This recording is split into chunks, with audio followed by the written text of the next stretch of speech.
Absolutamente, Anderson. Y me parece que aquí se está haciendo una interpretación, pero por demás extensiva de lo que dicen las normas. Yo digo, la hermenéutica jurídica sirve, por supuesto, para interpretar el derecho, pero sobre la base de lo que existe, pues.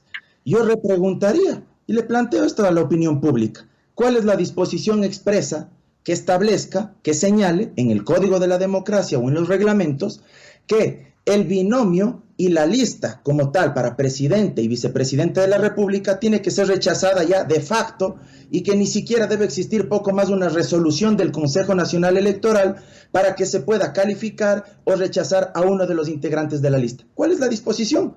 Estamos hablando de derecho público y aquí solo se puede hacer lo que está expresamente señalado en la ley y en los reglamentos. No se puede aumentar, sacar ni agregar nada de lo que a mí me parezca, de lo que a Ismael le parezca, sino únicamente lo que está escrito en las normas. ¿Y qué dice el propio reglamento de inscripción de candidaturas? Hemos pasado estas dos primeras etapas de la democracia interna. El reglamento de inscripción de candidaturas, el artículo 13, literales G y K, el literal G. Aunque a Ismael no le haya gustado que estemos citando estas normas, pero hay que decirlo y hay que señalarlo, porque si no estamos hablando en el aire. Literal G, cuando falte la firma de aceptación de la postulación de las candidatas o candidatos. Y el literal K, por falta de formalidades en la presentación de candidaturas determinadas en la ley y el presente reglamento.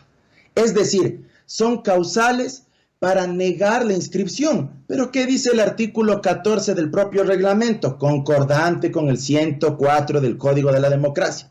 Si es que algún precandidato estaría incurso en algunos de estos aspectos, de estas causales, lo que tiene que hacer el CNE, sobre la base de los informes de las dos etapas anteriores que ya expliqué aquí, sobre la base de esos informes resolver. Y esa resolución tendrá que decir que el candidato Arauz cumple con los requisitos, no está incurso en ninguna de las prohibiciones constitucionales o legales y que además se cumple con los demás parámetros establecidos en los reglamentos pertinentes. Y dirá además, por supuesto, que el expresidente Correa ha incumplido alguna de estas disposiciones reglamentarias y tiene que otorgarle el plazo de 48 horas, de 2 días a la organización política para que pueda reemplazar al binomio con otro candidato, que incluso el propio reglamento señala que ya no será necesario que provenga de un proceso de democracia interna. El propio reglamento así lo señala y eso hay que dejarlo absolutamente claro. Lo de fondo, me parece a mí que aquí se quiere inclinar la balanza de lo electoral para desplazar a unos y terminar de favorecer a otros. Y no nos damos cuenta que esta defensa no es en nombre de personas. Aquí no se trata de defender a Correa, a Arauz, o de defender a Lasso, o de defender la Alianza Social Cristianos Creo. No, de ninguna manera. Aquí se trata de defender el derecho, la democracia y la legitimidad que nace de las urnas. ¿Qué quieren que tengamos en el 2021? Una papeleta allanada y con un presidente que poco más fue votado a regañadientes o que llegue sin los porcentajes necesarios como para tener legitimidad política ante quienes quiere gobernar y dirigir. La polarización social y política a la que nos están conduciendo bajo estas interpretaciones es de graves consecuencias para el sistema democrático. Doctor, permítame volver un poco al argumento del doctor Quintana, y me disculpa que le cite, pero es él el que sabe, no yo. Dice el doctor Quintana, y a mí me hace sentido, al menos, lo que dice, que el señor Correa no puede ser rechazado como candidato porque no se ha podido inscribir como precandidato. Su precandidatura no ha sido aceptada. Efectivamente, como usted señala, ni el señor Correa ni el señor Rabascal aceptaron su precandidatura de forma personalísima como establece el reglamento o las normas. Si esto no se dio, no tiene sentido lo que dice el doctor Quintana. Es decir, si yo simplemente no he cumplido, no es que me están rechazando, es que no soy precandidato. Por lo tanto, no se me podría reemplazar. Esa es básicamente la interpretación que el doctor Quintana le da a la norma. No le hace sentido. En lo absoluto, nuevamente recapitulo y espero ser lo más sintético posible.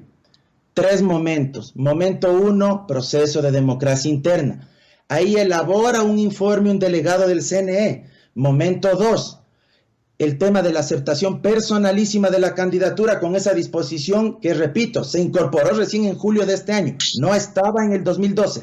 Ahí también hace un informe el delegado del CNE.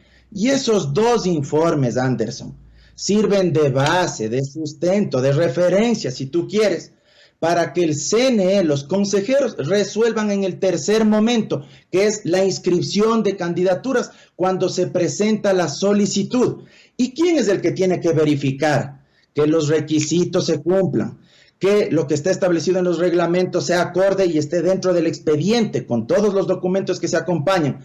El Consejo Nacional Electoral, pues.